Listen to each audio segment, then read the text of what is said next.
राधे राधे मेरे प्यारे भाइयों बहनों माताओं व बंधुओं। आज मैं लाई हूँ श्री विष्णु पुराण की कथा का अध्याय। बंधुओं, यदि आपने हमारे चैनल को अब तक सब्सक्राइब नहीं किया तो जरूर करें और बेल आइकन दबाना ना भूलें ताकि आपको हमारी आने वाली सभी वीडियोस की जानकारी सबसे पहले हो सके। बंधुओं, जब भी विष्णु पुराण की कथा को पूरा सुने। बंधुओं, बैसाख मास में विष्णु पुराण सुनने का बहुत ही महत्व है। बंधुओं, कथा को पूरी सुनने के बाद कमेंट बॉक्स में जय विष्णु भगवान की, जय माँ लक्ष्मी की जरूर लिखें।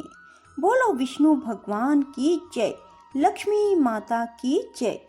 कश्यप जी की अन्य स्त्रियों के वंश एवं मरुदगण की उत्पत्ति का वर्णन। श्री पराशर जी बोले, सहलाद के पुत्र आयुष्मान, शिवी और वाशकल थे तथा प्रहलाद के पोचन थे और वन से बालिका जन्म हुआ।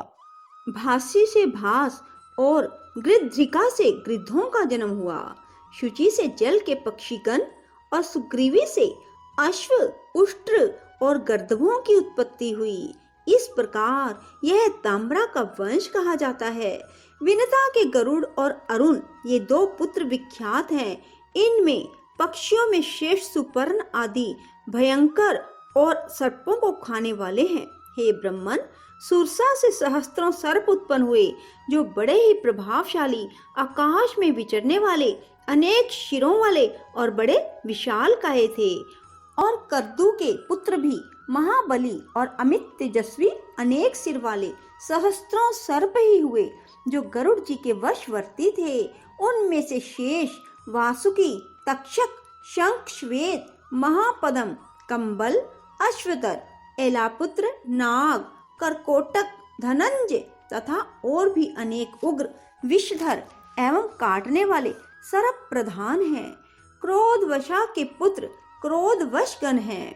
वे बड़ी बड़ी दाढ़ों वाले, भयंकर और कच्चा मांस खाने वाले जलचर, स्थलचर एवं पक्षीगण हैं। महाबली पिशाचों को भी क्रोधा ने ही जन्म दिया है। सुरभि से गो और महिष आदि की उत्पत्ति हुई और इरा से वृक्ष, लता, बेल और सब प्रकार के तृण उत्पन्न हुए हैं। खसा ने यक्ष और राक्षसों को, मुनि ने अप्सराओं को और अरिष्ठा ने अति समर्थ गंधर्वों को जन्म दिया। ये सब स्थावर जंगम कश्यप जी की संतान हुए। इनके और भी सैकड़ों हजारों पुत्र पौत्रादि हुए। हे ब्रह्मन, यह स्वारोचिष मनवंतर की सृष्टि का वर्णन कहा जाता है। वैवस्वत मनवंतर के आरंभ में महान वारुण यज्ञ हुआ। उसमें ब्रह्मा जी होता थे और अब मैं उनकी प्रजा का वर्णन करता हूँ। हे साधु श्रेष्ठ, पूर्व मनवंतर में जो सपत ऋषिगण स्वयं ब्रह्मा जी के मानस पुत्र रूप से उत्पन्न हुए थे, उन्हीं को ब्रह्मा जी ने इस कल्प में गंधर्व, नाग, देव और दानव आदि के पितृ रूप से निश्चित किया। पुत्रों के नष्ट हो जाने पर दिति ने कश्यप जी को प्रसन्न किया। उसकी सम्यक आराधना से संतुष्ट हो तपस्वियों में श्रेष्ठ कश्यप जी ने उसे वर देकर प्रसन्न किया।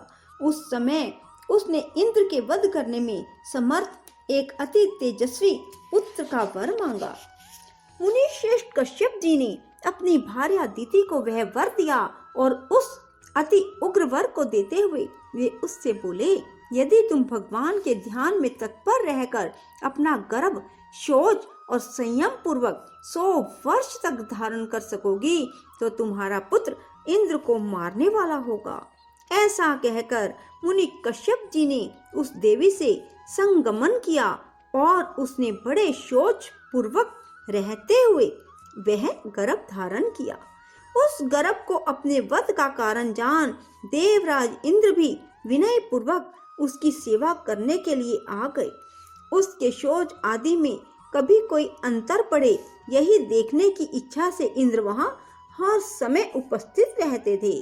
अंत में 100 वर्ष में कुछ ही कमी रहने पर उन्होंने एक अंतर देख ही लिया। एक दिन दिति बिना चरण शुद्धि किए ही अपनी शैया पर लेट गई। उस समय निद्रा ने उसे घेर लिया।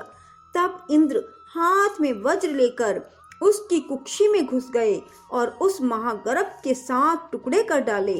इस प्रकार वज्र से पीड़ित होने से वह गर्भ जोर जोर से रोने लगा।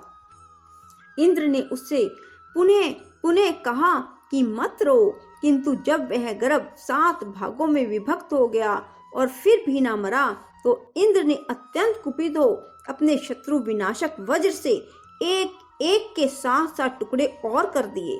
वे ही अति वेगवान मरुत नामक देवता हुए। भगवान इंद्र ने जो उससे कहा था कि माँ रोदी मत रो, इसीलिए वे मरुत कहलाए। ये 49 मरुदगण इंद्र के सहायक देवता हुए।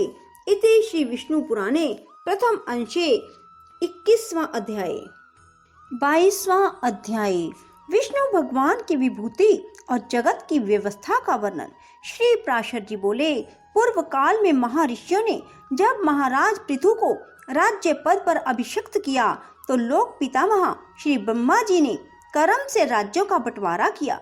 ब्रह्मा जी ने नक्षत्र, ग्रह, ब्राह्मण, संपूर्ण वनस्पति और यज्ञ तथा तप आदि के राज्य पर चंद्रमा को नियुक्त किया। इसी प्रकार विश्वा के पुत्र कुबेर जी को राजाओं का, वरुण को जलों का, विष्णु को आदित्यों का और अग्नि को वसु गणों का अधिपति बनाया।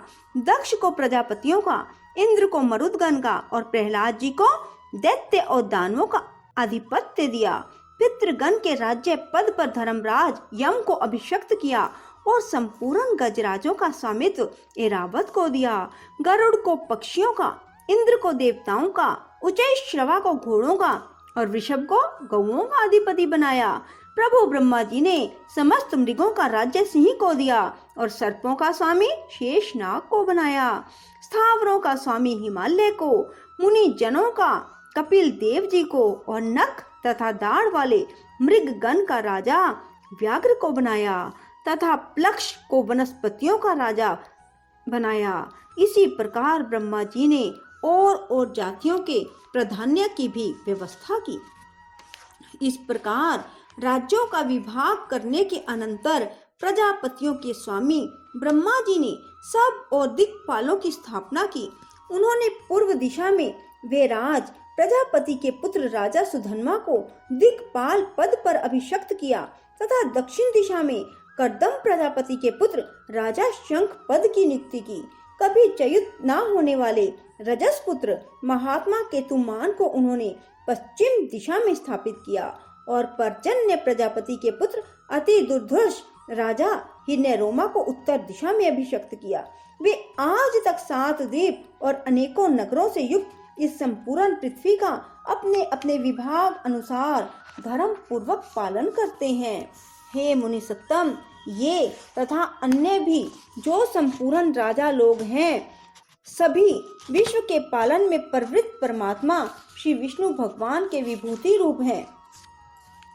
हे द्विजोत्तम, जो भूत अधिपति पहले हो गए हैं और जो आगे होंगे, वे सभी सर्वभूत भगवान विष्णु के अंश हैं। जो भी देवताओं, दैत्य, दानवों और मांस भोजियों के अधिपति हैं, जो पशुओं, पक्षियों, मनुष्यों, सर्पों और नागों के अधिनायक हैं, जो वृक्षों, पर्वतों और ग्रहों के स्वामी हैं, और जो भी भूत, भविष्यत और वर्तमान कालीन जितने भूतेश्वर हैं, वे सभी सर्वभूत भगवान विष्णु के अंश से उत्पन्न हुए हैं।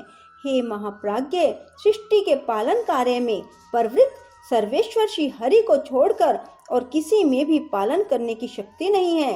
रजः और सत्व आदि गुणों के आश्रय से वे सनातन प्रभु ही जगत की रचना के समय रचना करते हैं, स्थिति के समय पालन करते हैं और अंत समय में काल रूप से संहार करते हैं। वे जनार्दन 4 विभाग से सृष्टि के और 4 विभाग से ही स्थिति के समय रहते हैं। 4 रूप धारण करके ही अंत में प्रलय करते हैं। एक अंश से वे अव्यक्त स्वरूप ब्रह्मा होते हैं, दूसरे अंश से मरीच आदि प्रजापति होते हैं, उनका तीसरा अंश काल है, चौथा संपूर्ण प्राणी। इस प्रकार वे रजोगुण विशिष्ट होकर 4 प्रकार से सृष्टि के समय स्थित होते हैं। फिर वे पुरुषोत्तम सत्व गुण का आश्रय लेकर जगत की जगत की स्थिति करते हैं। उस समय वे एक अंश से विष्णु होकर पालन करते हैं, दूसरे अंश से मनु आदि होते हैं और तीसरे अंश से काल और चौथे से सर्वभूतों में स्थित होते हैं तथा अंत काल में वे अजन्मा भगवान तमोगुण की वृत्ति का आश्रय ले एक अंश से रुद्र रूप, दूसरे भाग से अग्नि और अंत आदि रूप, तीसरे से काल रूप, चौथे से संपूर्ण भूत स्वरूप हो जाते हैं। हे ब्रह्मन, विनाश करने के लिए उन महात्मा की ये 4 प्रकार की सार्वकालिक विभाग कल्पना कही जाती है। ब्रह्मा, दक्ष आदि प्रजापतिगण, काल और समस्त प्राणी श्री हरि की विभूतियां जगत की सृष्टि की कारण हैं। राधे राधे। जय श्री कृष्णा। बोलो विष्णु भगवान की जय, लक्ष्मी माता की जय। बंधुओं, यदि आपको हमारी वीडियो पसंद आए तो इसे लाइक करें और शेयर भी जरूर करें। धन्यवाद।